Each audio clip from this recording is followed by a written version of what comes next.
PSR ఆంజనేయులకు high court bail.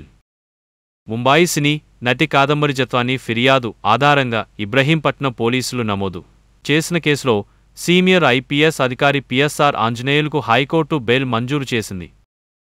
ఈ కేసులో పిఎస్ఆర్ ఆంజనేయులు ఇప్పటికే 36 రోజులుగా జ్యుడిషియల్ కస్టడీలో ఉన్నారని న్యాయమూర్తి జస్టిస్ లక్ష్మణరావు తన తీర్పులో పేర్కొన్నారు. ఆరోపణల్లో తీవ్రత, దర్యాప్తు పురోగతి ముగిసిన పోలీస్ కస్టడీ, కేసులో పిటిషనర్ పాత్ర తదితరాలను పరిగణలోకి తీసుకున్న తర్వాతే పిఎస్ఆర్ ఆంజనేయులకు బెయిల్ మంజూరు చేసినట్లు తెలిపారు. దర్యాప్తు అధికారి ఇప్పటికే 50 మందికి పైగా సాక్షులను విచారించారన్నారు.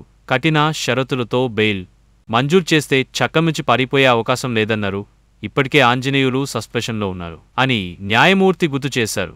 అంతేకాక జత్వానీ కేసులో ఇతర నిందితులైన పోలీసు అధికారులకు హైకోర్టు గతంలోనే ముందస్తు బెయిల్ మంజూరు చేసిందని, అలాగే తదుపరి చర్యలు అన్నీ కూడా నిలిపివేస్తూ ఉత్తర్వులు జారీ చేసిందని తెలిపారు.